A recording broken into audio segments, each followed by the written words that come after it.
ole tuna hian lena sia kan om meka mai te bran suai me ten VC te ne na tang kopin nui dung nung chahum hal kan kalpui meka tun lai hi sangapuan hun ani awangin zana tlaya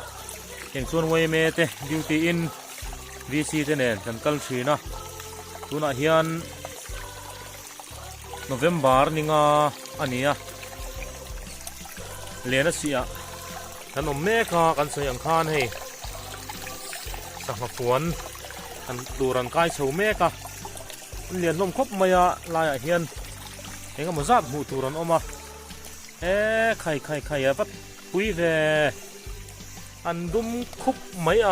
an van lian lom ve lian tak at tui te chu khai o kung avar nuai ku an tui ve kani pui tak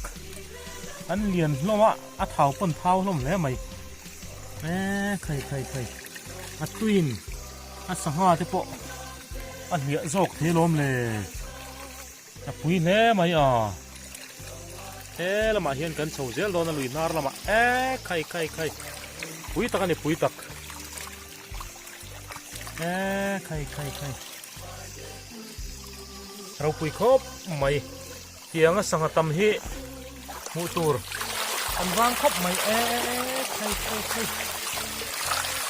ku som te mu ve ban ka it le mai khai heng hi khai o khai an bat tam ve ole tam tak ani tam tak ra pal te pon lom le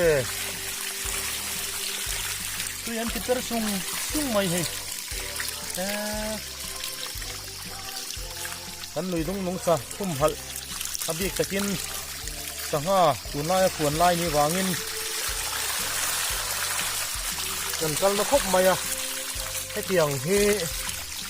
tu man min lo man sak lo turin kan ingen tak me wani tuna hian puma hun anen kan oma hei khai kutlong pon man do ni lang chuan man nem thei don he ni na langa an dir muk mai hei tu ya om mang si lova tui luang chep angani maya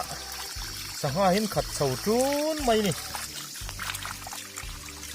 pui tak ani pui tak kan lui dung nung chahum hal an lo thun na kan chang chho mek ni te poina lange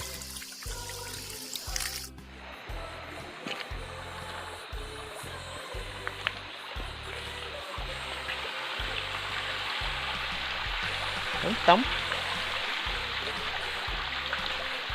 ô đam li mong ạ